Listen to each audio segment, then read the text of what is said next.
தெய்வத்தின் குரல் முதல் பாகம். பண்பாடு, எழுத்தாளர் கடமை. சூட்சுமமான தத்துவங்களையும் சிரமசாத்தியமான சடங்குகளையும் சொல்கிற வேதங்களை 4ஆக பிரித்து 4 சிஷ்யர்களுக்கு போதித்தார் வியாசர். அந்த சூட்சமங்களை புரிந்து கொண்டு வேதம் விதிக்கிற யஜ்ஞ அனுஷ்டானங்களை ஏராளமான கட்டுப்பாடுகளுக்கு உட்பட்டு செய்யக்கூடிய ஒரு சிலருக்கு இந்த 4 சிஷ்யர்கள் வேதங்களை போதித்தார்கள். வேதங்களை இவ்வாறு வகுத்து பரப்பிய அதே வியாசர் அதே வேதங்களின் பரம தாத்பரியத்தை சிலருக்கு மட்டுமின்றி அனைவருக்கும் ரஞ்சகமான புராணங்களாக இயற்றினார்.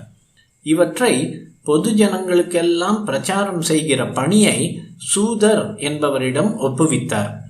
புராணங்களை பிரச்சாரம் செய்து கொண்டே இருந்ததால் அவர் சூத பௌராணிகர் என்றே பெயர் பெற்றார்.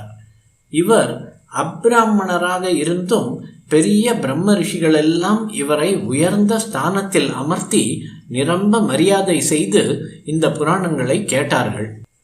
வேதத்தில் சத்தியம் வத என்ற ஒரு விதி இருக்கும். அந்த விதியை கதாரூபமாக்கி ஜனங்கள் யாவரும் ஏற்குமாறு செய்கிறது ஹரிச்சந்திரன் வரலாறு.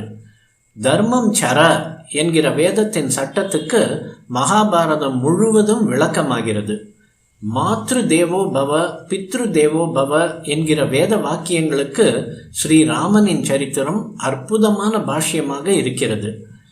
ஆத்ம அபிவிருத்திக்காக வேதத்தில் சொல்லி இருக்கிற சூக்ஷ்மமான தத்துவங்கள் எல்லாம் இப்படி பொது ஜனங்கள் எல்லோருக்கும் பௌராணிகரால் கதைகளாக பிரச்சாரம் செய்யப்பட்டன. தொன்று தொட்டு பௌராணிகர்களின் பிரவச்சனங்கள் நம் தேசத்தில் எங்கு பார்த்தாலும் நடந்து வந்திருக்கின்றன. கல்வெட்டுக்களை பார்த்தால் கோயில்களிலெல்லாம் புராண பிரவச்சனம், குறிப்பாக பாரத பிரசங்கம் நடந்து வந்திருப்பது தெரியும். நித்திய பூஜை போலவே புராண பிரவச்சனமும் கோயில்களில் அன்றாடம் நடக்க வேண்டும் என்று மானியங்கள் விட்டிருக்கிறார்கள். ஆலயத்தில் வழிபட்டு புராணங்களை சிரவணம் செய்துமே சமீப காலம் வரையில் நம்முடைய பொது ஜனங்கள் சூதுவாதில்லாமல் யோக்கியர்களாக இருந்து வந்திருக்கிறார்கள். இக்கால நோக்கின்படி அவர்களுக்கு எழுத்தறிவு இல்லாமல் இருக்கலாம், ஆனால் அவர்கள் நல்ல பண்பு படைத்திருந்தார்கள் என்பதை பார்த்தால் அவர்களே வாஸ்தவமாக கல்வி பெற்றவர்கள் என்று சொல்ல வேண்டும். அச்சு இயந்திரம் கண்டுபிடிக்கும் வரையில் எல்லா கல்வியுமே வாய்மொழியாக சொல்லி காது வழியாக கேட்டே வழி வழியாக வளர்ந்து வந்திருக்கிறது. அந்த காலத்தில் பனை ஓலையில் எழுதுகிற தேர்ச்சி பெற்றவர்கள் சிலரே இருந்தார்கள்.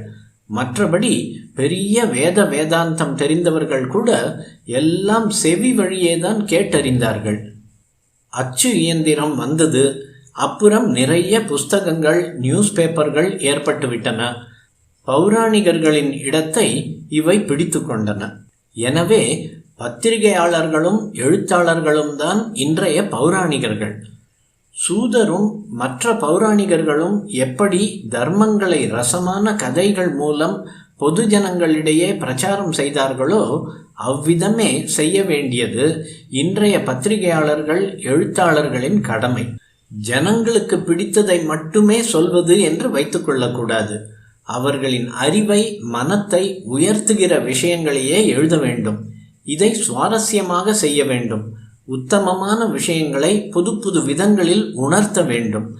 பத்திரிகையாளர்கள் வாழ்நாள் முழுதும் மாணாக்கர்களாகவே இருந்தால்தான் தாங்களும் இப்படி புது புது விஷயங்களை அறிந்து மற்றவர்களுக்கு பிரச்சாரம் செய்ய முடியும். சத்தியத்தை சர்க்கரை பூச்சிட்ட மாத்திரைகளாக்கி தர வேண்டும். சர்க்கரை பூச்சுத்தானே ஒழிய முழுக்கவும் சர்க்கரையாகிவிடக்கூடாது. வெறும் சர்க்கரை உடம்புக்கு நல்லதல்ல. வெறும் இந்திரிய ரஞ்சகமான சமாச்சாரங்களில்தான் ஜனங்களுக்கு அதிக கவர்ச்சி இருக்கிறது என்று சொல்லிக்கொண்டு இவ்விதமே எழுதுவது சரியல்ல. ஜனங்களுக்கு ஆத்மாபிவிருத்தி தருகிற முறையில் எழுதுவதற்கு இதயபூர்வமான எழுத்தாளர்கள், பத்திரிகையாளர்கள் முனைந்தால் தானாகவே ஜனங்களுக்கு அதில் ருசி பிறக்கும்.